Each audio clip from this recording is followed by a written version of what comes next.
continues to spin the election as if it was a great win.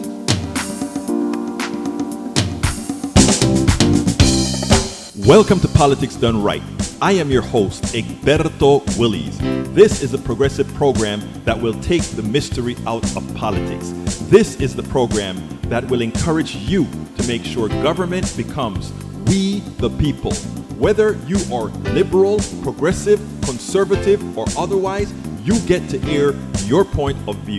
We are an independent media outlet that, unlike mainstream media beholden to corporations, we only owe allegiance to you. Remember, you can also send me a tweet at EGBERTOWILLIES. That is at Egberto Willies. Let us engage. It is Politics Done Right. Well, folks, welcome to one more edition of Politics Done Right. I'm Egberto Willies, your host. Thank you so kindly for being a part of the show. We are going to have a great show for you today, as usual. Let me make sure that, I'm kind of late and I'm trying to make sure that all the bells and whistles are working correctly. I need to make sure that my restreamer is on and that it has the right parameters in there because, like I said, we're running kind of behind. Yeah. Oh, no. The streamer had the wrong code in there, which I need to fix. I need to fix that code.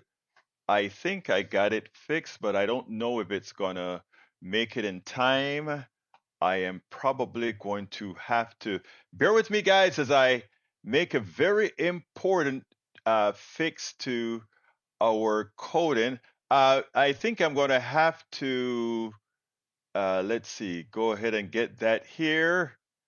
PD, what is it? PD, bear with me a second. PDRI. I got to get that link.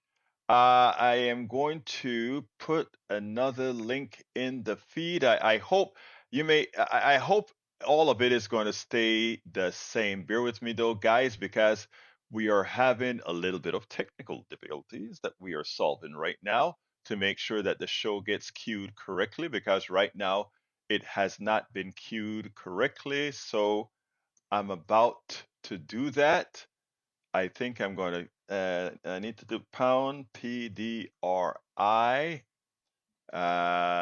Okay. I am going to be with you guys in a minute. In a minute that we're going to be able to get it done.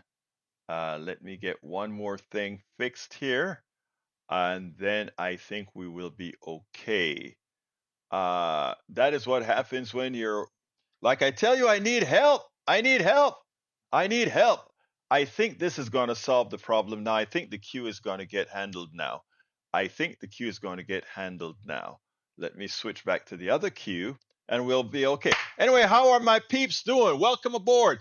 Yvette Avery Herod, how are you doing, my beautiful lady? Michael Rudnin is in the house from Brooklyn, New York. Yvette Avery from Atlanta, Georgia. Paul Fleming from Powder Springs, Georgia.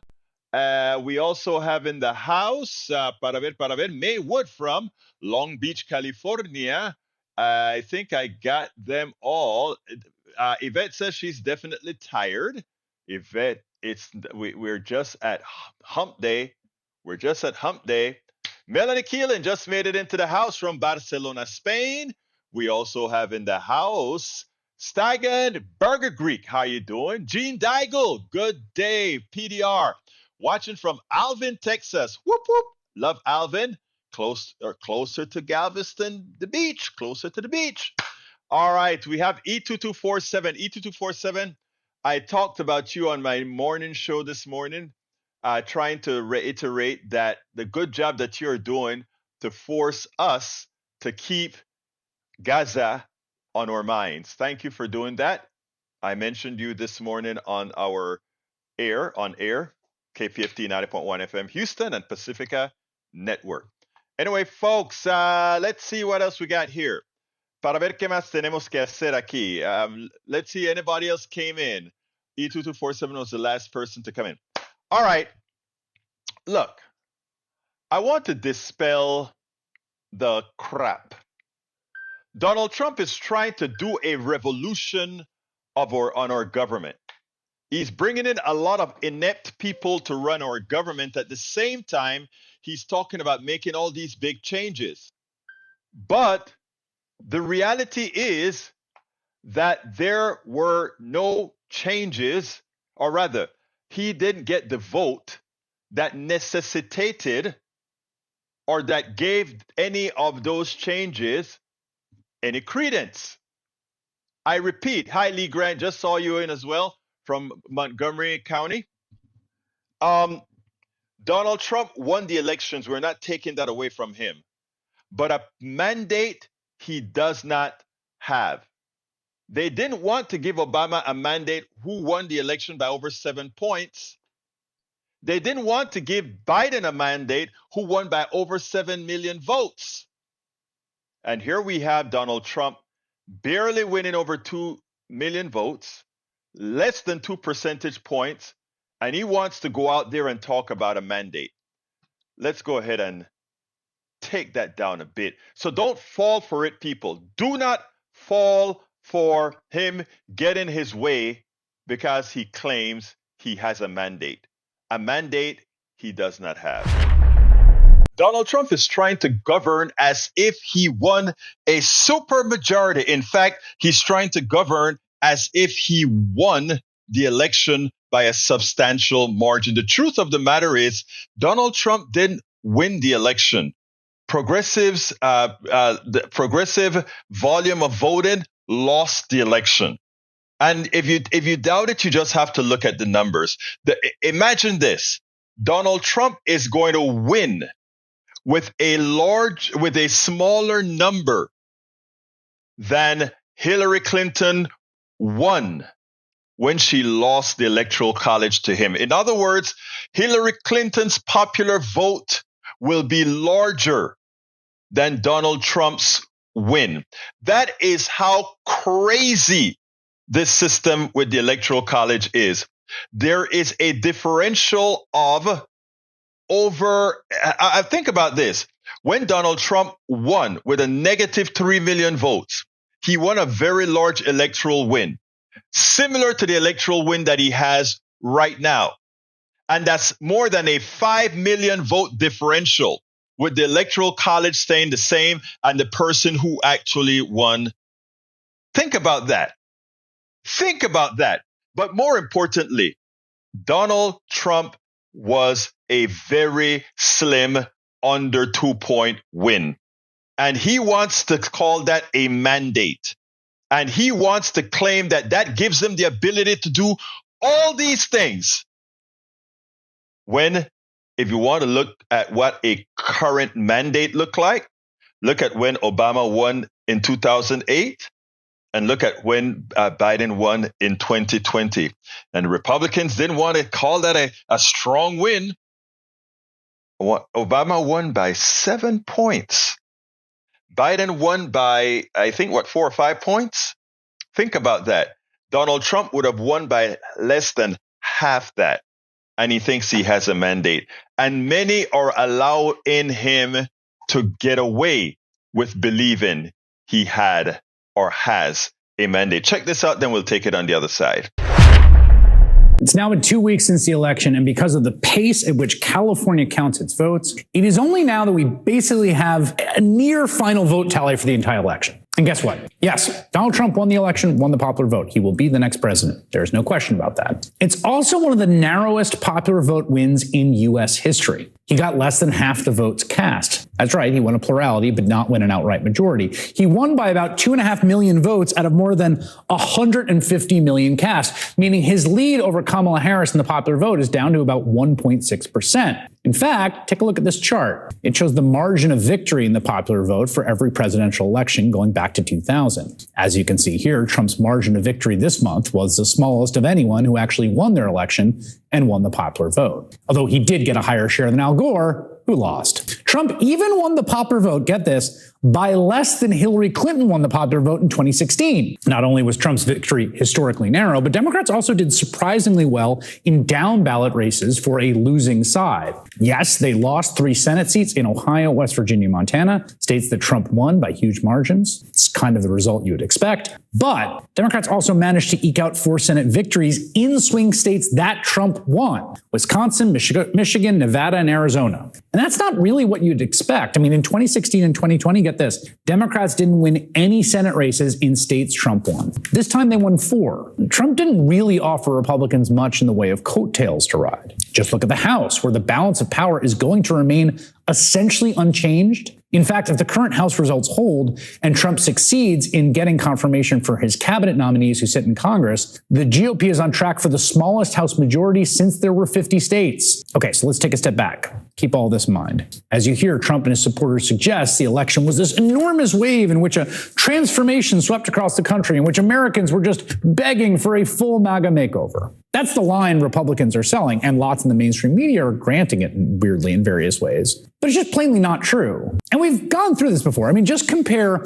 all the postmortems in the past 2 weeks about what the American people really wanted when Trump won by 1.6 points nationally. Compare that with the postmortems we got in 2016 after Hillary Clinton beat him by 2.1% nationally, but lost the Electoral College. Why do you think she did so poorly with white working class voters? Well, first of all, I don't think as a party we spent, look.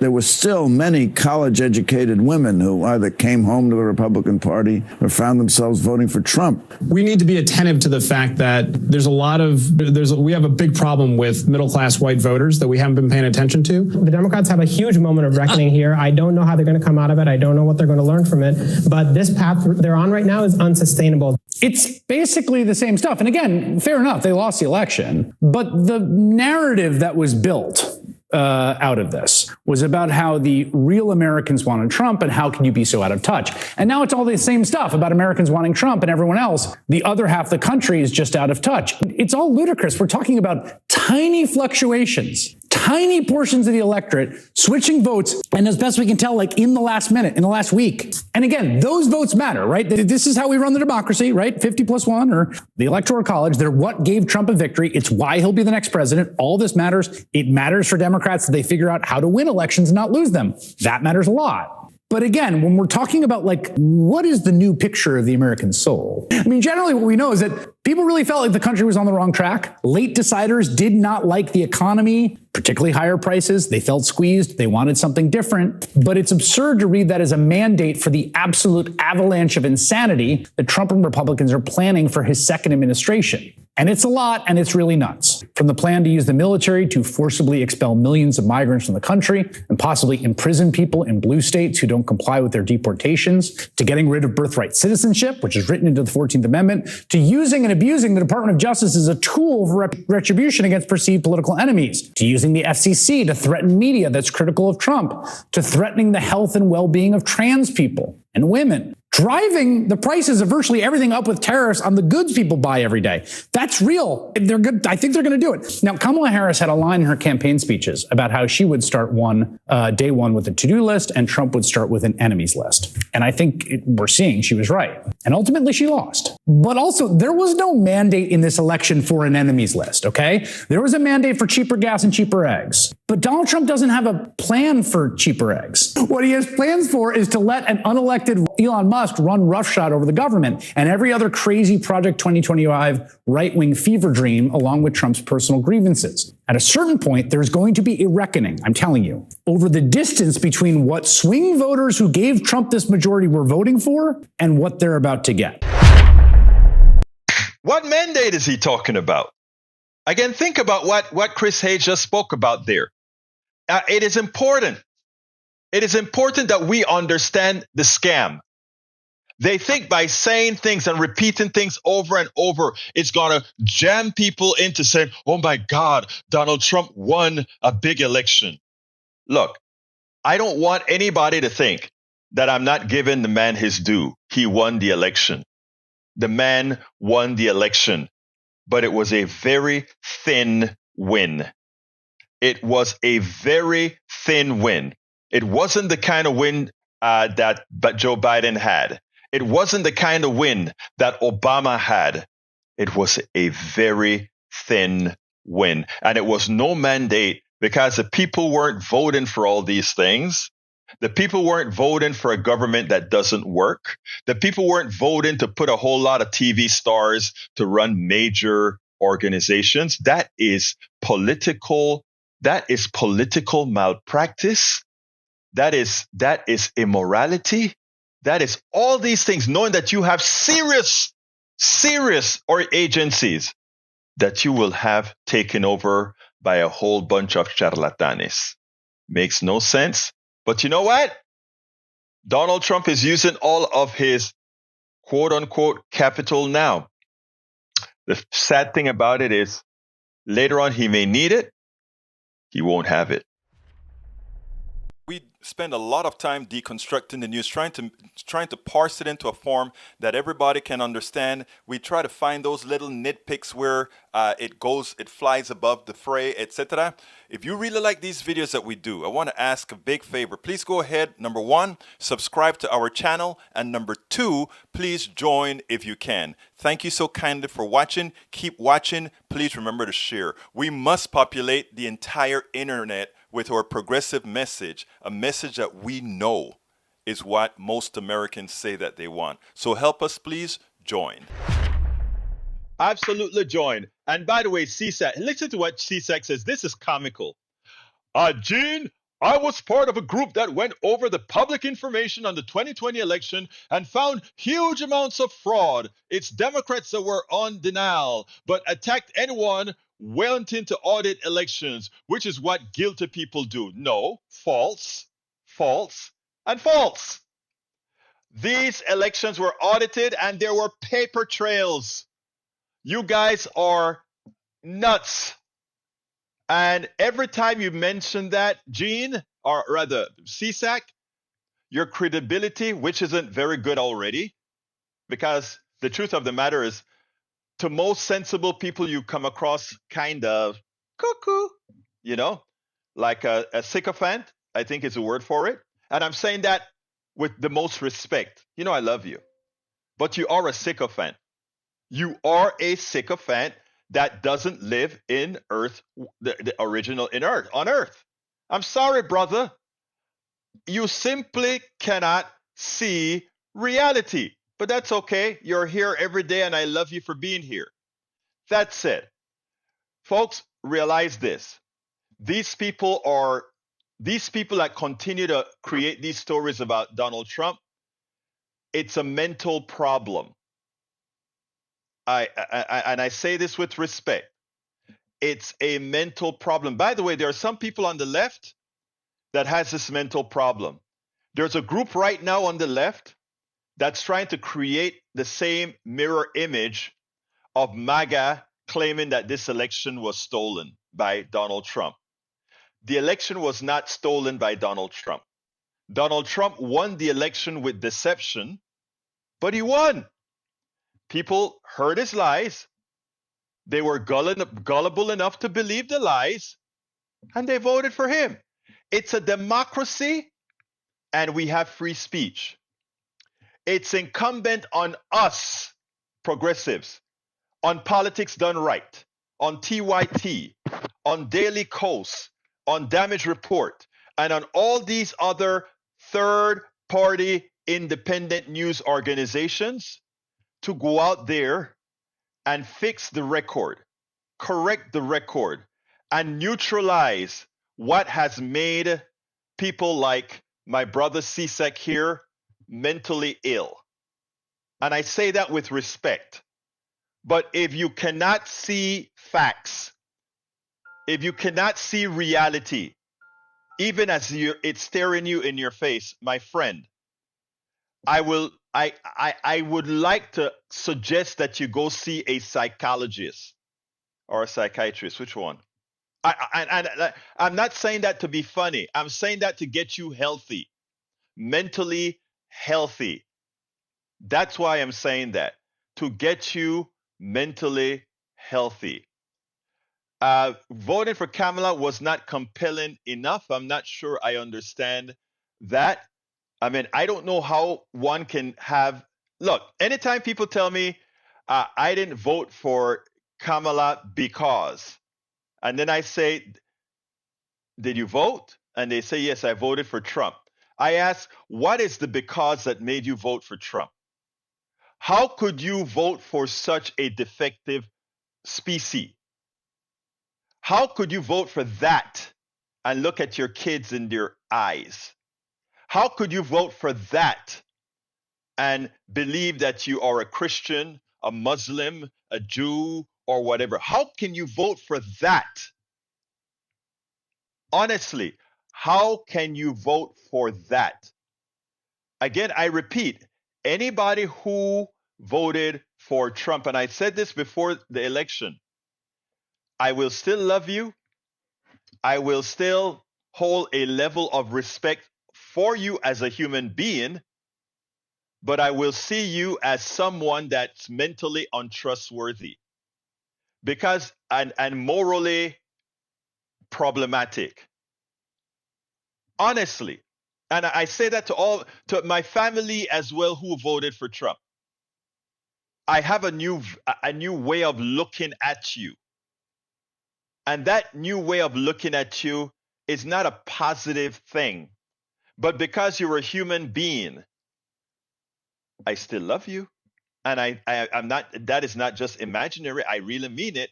Because if I am to beat the lies that have damaged your minds, I am going to have to be able to get over it.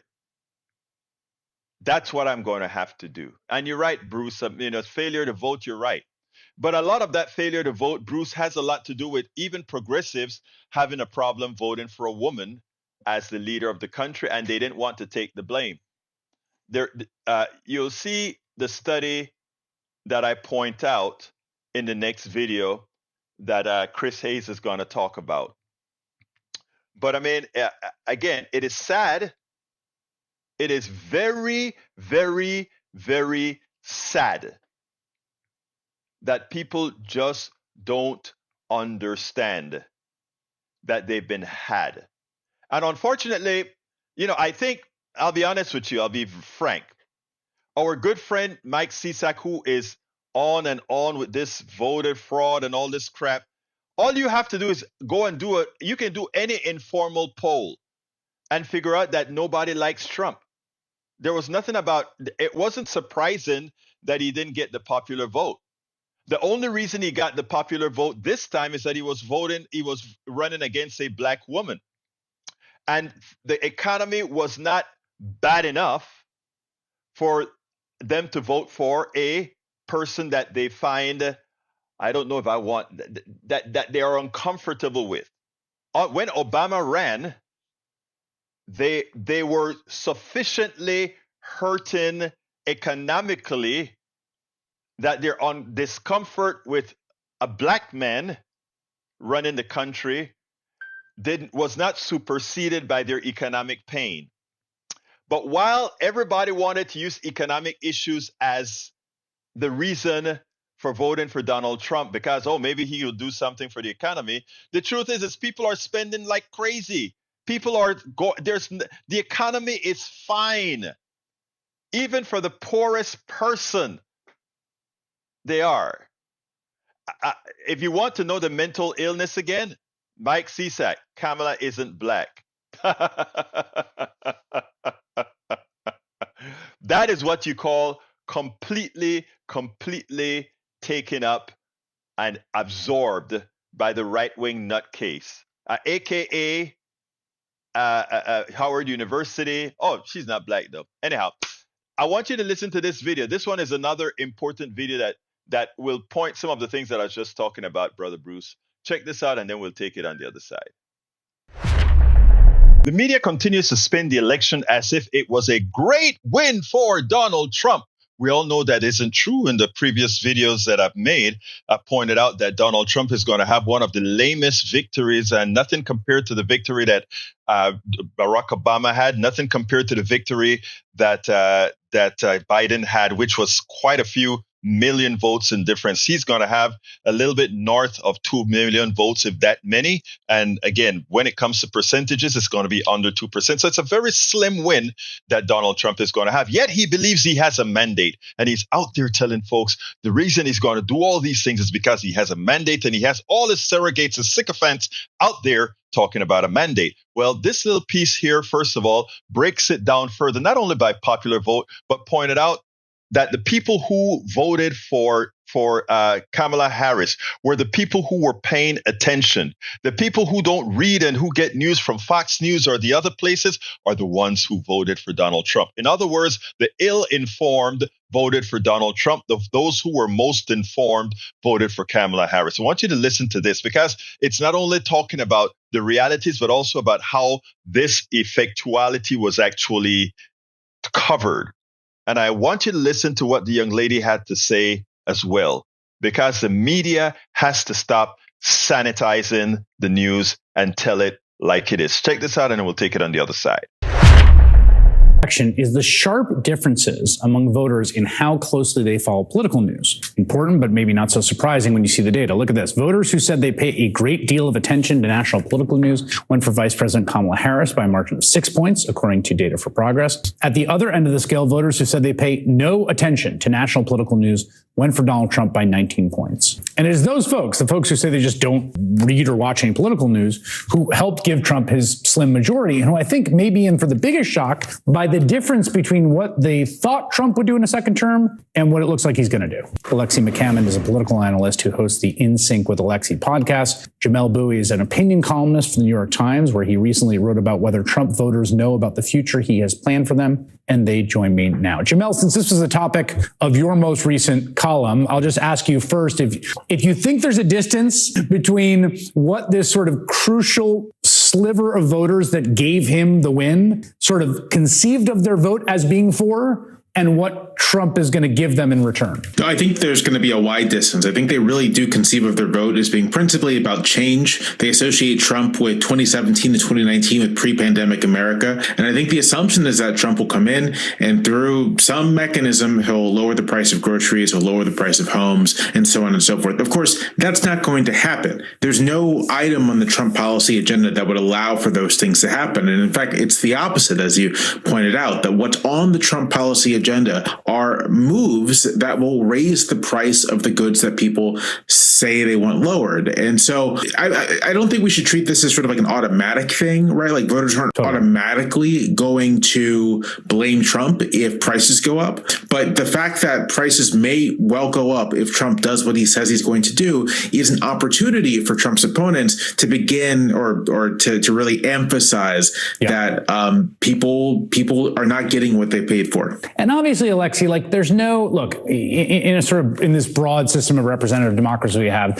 It's not like voters have particular views on a whole bunch of things. It's just the way it works. So I don't want to sort of hold an unfair standard here, but just it is striking to me that the talk about what swing voters said, why they were voting for Trump. And then this kind of like the Project 2025 example being the clearest, right? Like in polling, people really hated it. It had a worse approval rating than Hamas at one point in some of the polling. They disavowed it. And now you've got like the guy that wrote the FCC chapter, who they want to run the FCC, and a whole bunch of agenda items from Project 2025 being imported into the government. Yeah, I think it's really tricky because I think a lot about how people regard their feelings as facts. And we all know that feelings are not facts, but that is especially true when it comes to politics. That's especially true when it comes to something like crime, which I know we all have talked about at different points. But even when crime rates are going down, people are still crying about crime running amok. Consumers have been spending as if the economy is not as bad as they have been saying it is. And so that's another example. I mean, real wages have been going up higher than the rate of inflation. That's another example of that dissonance. And so it's clearer than ever that people are looking for someone to confirm their feelings. And we've heard some Democrats say this, too, that Trump ultimately gave voters a better explanation sort of why things have been feeling so crappy economically and financially for a lot of people, even if that explanation was complete nonsense. And so I think that's what's tricky for Democrats moving forward is how do you maintain and respect reality while also respecting the feelings that people have, which ultimately lead to these decisions that we're talking about tonight. There's also this question too about, the information environment, which we keep going back to, Jamelle, and in that Data for Progress info, which I thought was really interesting. And I want to be very clear on this. When someone says they don't pay attention to political news, that doesn't mean like they're dumb or ignorant or uninformed or not educated. Like, this is just about whether this is the kind of thing you pay attention to. I don't pay attention to hockey. Some people don't pay attention to political news. It kind of is what it is. But then the question becomes, when you nominate someone who's got a House ethics report about the allegations he slept with a minor, like, is there a universe in which that diffuses out into people? Because 20 years ago, I think it would, and it would be like politically damaging. And I think the bet they're making now is that it won't. I think that it can be, and I think that it can be, but only if Trump's opponents sort of take the initiative. There's this idea that I think Democrats still have, which is that you can let the bad news speak for itself. You can let the bad things speak for themselves, and you can keep your powder dry and only intervene when it's necessary. But what we've learned is that this is just not how the modern attention economy works anymore. That if you want people to pay attention to something, you have to shove it in front of their faces. You have to make them look at it. And so I think nominating Gates could be politically disadvantageous. I think the same for nominating Dr. Oz to lead the Center for Medicare and Medicaid organization. Those things can be politically damaging, but only if Democrats take the initiative to make them politically damaging. Yeah, and there's space here, I should say, just to back up what I was saying before about Project 2025. This is the NBC poll of voters' views of it were negative 57, positive 4%. And then here's Data for Progress has been doing some post-election surveys on folks on like actual things Trump's saying. So like, should he just make all recess appointments? 54% of voters disapprove. The statement that RFK Jr. made that has said that vaccines cause autism, and there's a link between them. 59% of voters disagree. There's a whole bunch of stuff. And really, Alexi, it does strike me the question here is whether that gets communicated by both the media, by Democratic lawmakers, by other folks, and whether it gets heard by people, and ultimately whether political gravity exists here, particularly in the very early goings. Yeah, and I think it is a lot about communication. And it's like Democrats started out by saying that, hey, these dudes are weird. And maybe we all should have known then that when we were all like, wow, this is the reality, this is the transparency we've been wanting them to talk with, that simply was not enough. I mean, I was reading earlier today the reports from 2017 about Roy Moore, the Republican who ran for Senate in Alabama and almost won. And back then, everyone in the media was referring to him as a pedophile, and he was just like trying to pick up young girls at a mall. It is crazy that Democrats are not calling Matt Gaetz a pedophile or a child predator or worse, when just a few years ago, there was a big question about whether Roy Moore and his behavior would rock the Republican Party and they would never be able to come back from that. They will be able to come back from everything so long as everyone keeps sanitizing reality, the language we use to describe these things. I've said it before on TV. You cannot have sex with a minor. That is rape. There is no way a minor can give consent to having sex with anyone. And so it really takes Democrats just being honest and using careful but accurate language to describe these people, their behavior, and the standards that they're setting, not just for now, but for generations to come. Again, let's be clear. There was no landslide. The people who voted for Kamala Harris are the ones who were informed. The people who voted for Donald Trump, well, you know where they got their information from. We all have a lot of work to do. Those of us that really care about the country and not just care about some ideological mumbo jumbo. Those of us that are really caring of what this country is to be. We have to continue to do our part. We can't just let things by. We have to continue to do our part. We have to stay engaged. And guess what, folks? 2022 is around the corner. And I foresee that, well, my predictions haven't been good. After all, I failed miserably with Kamala Harris. But I think things will get better. spend a lot of time deconstructing the news, trying to parse it into a form that everybody can understand. We try to find those little nitpicks where it flies above the fray, etc. If you really like these videos that we do, I want to ask a big favor. Please go ahead. Number one, subscribe to our channel, and number two, please join if you can. Thank you so kindly for watching. Keep watching. Please remember to share. We must populate the entire internet with our progressive message, a message that we know is what most Americans say that they want. So help us, please join. Absolutely join, folks. Support our program. We need your support desperately. That is how we are going to make the change, especially now that we have to climb the ladder again. And Bridge MCP, I love what you said. When you say, can you believe she's still having to defend herself, or they're still blaming her? No, I am not. First of all, yeah, I believe it. Women always get blame, and a lot of folks always get the blame when things go wrong. All right, look, let me just tell you, I don't blame her. I already made clear the reason she lost. And while Michael Rudnin is correct when he said that had all the people who voted for Biden came and voted, that it would have been a different election, I want to point out something that is very important. We are still a sexist and racist country. It is important that until we confront that reality, Trump and his minions will continue to have the ability to really play on people's minds. All those white women that voted for Trump, they're not bad women. Okay? They're not bad women, but they were instilled with information that really awoken their fears. Like I told the people on the radio in the morning, I am not going to sit down there and hate people because, well, you are white and you voted for Trump just because you would never vote for a black Indian woman. I'm not going to do that.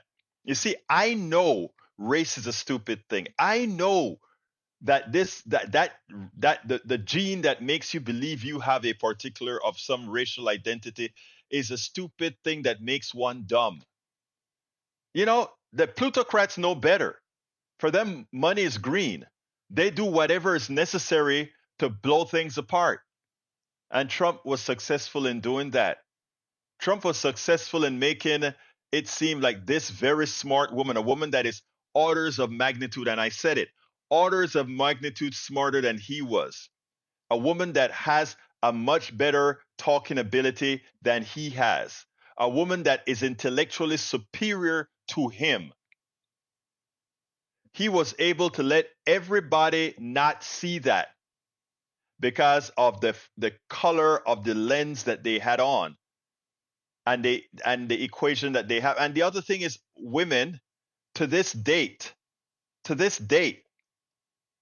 women continue to believe in the aggregate, not educated women, not very educated women, but a group of women still believe that leadership is defined by a penis. And it's a shame. There's this index, and I think I made the video. I need to go find it and prepare it again. But there's this video that ask if a woman could run America, run America. Here they asked it in September. And believe it or not, American women, this is pathetic. Only 48% of American women thought it was okay for a woman to run the country. When I saw the number, actually I was on MSNBC a couple of days ago, and I think I taped it. I got to look to see if I have it recorded. Otherwise, I have to go back and it was too hard to find. But I sat back and I wanted to cry because it made me remember. Any of you ever watched Sanford and Son? Sanford and Son, the junk collector that resell junk and all of that, and his son Lamont. And I remember this program was there to show the stupidity in our minds and the self-hate that we have, right? There's self-hate in the Black community. There's self-hate in the Latino community. There's self-hate in the female community. I'll tell you a little story.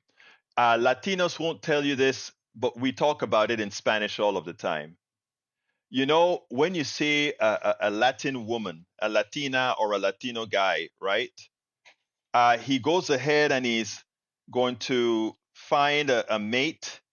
And let's say he happens to fall in love with a white woman, or the woman fall in love with a white man. The older Latinos used to have a phrase that they used.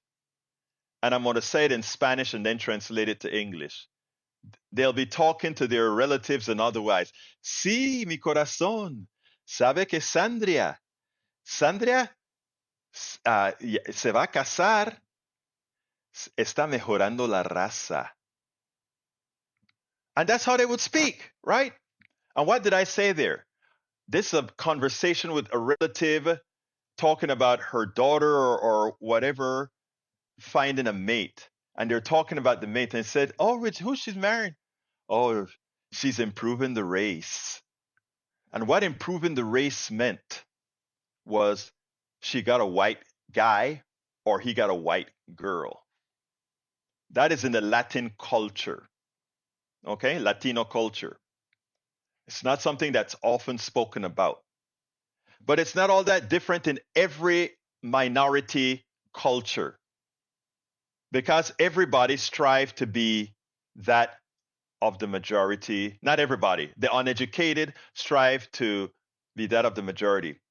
But I was watching the I was watching the Sanford and Son episode, and this one almost, it brought back memories, because as a Black engineer going into the field when I know it was so hard to earn respect, people thought I was there for they thought I was there for affirmative actions, but I did know my shit. But they thought I was there for affirmative action, right? And I remember always having to perform, always having to do so much. But this one here had to do with a dentist. Sanford and Son goes into the dental chair. He has a real bad sense of a bad teeth. His teeth is doing really, really bad. And it turned out that what he said, the doctor, who is a Black doctor that he's seen, says, oh, your teeth are real bad. And Sanford is uncomfortable. He's very uncomfortable. And he says to the doctor, are you sure? Are you sure? The guy said yes. And he said, I want to see somebody else. I want to see somebody else. And what he really meant is that he wanted to see the white dentist that was there. Sanford wanted to see the white dentist. Sanford is a Black guy. And the white dentist comes in and he looks at Sanford and he said, oh my God, Mr. Sanford, your teeth are really, really bad. I am going to have to get the expert, my boss. I've got to get the expert, my boss, to do it. And he said, okay, go get your boss. And who walks in is the same Black doctor that came in before. And Sanford is in a panic now. Oh my God. It turns out that this is a guy who had the expertise. That I saw that back in the 80s, I believe. I saw that skit back in the 80s. And that left an indelible impression on me, because it was like, my God, self-hate is a bad thing. But that is what white supremacy and patriarchy does to one. That is what's actually happening. So we have to really be cognizant of what's really going on in society. We have to be cognizant of all these issues. Let me do one thing really. Espera hasta las 3.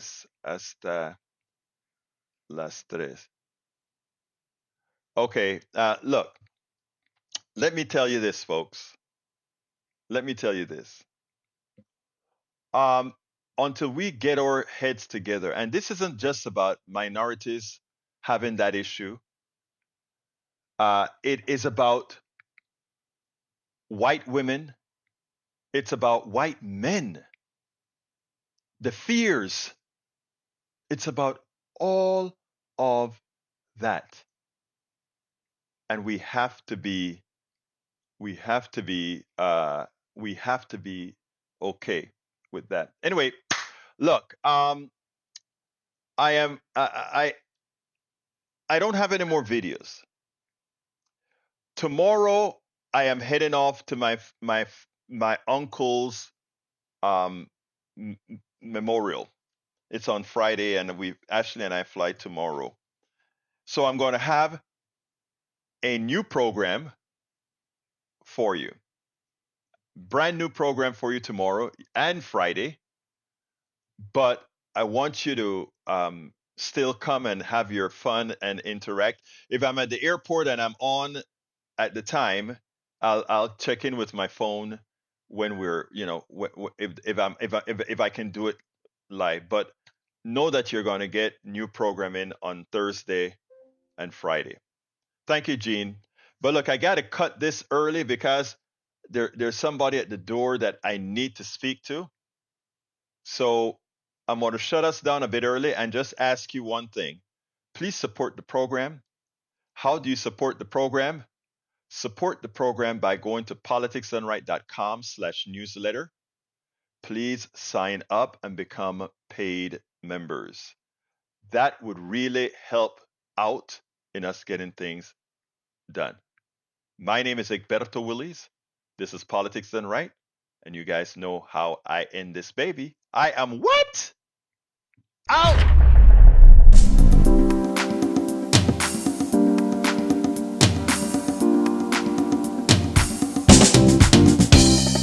Welcome to Politics Done Right.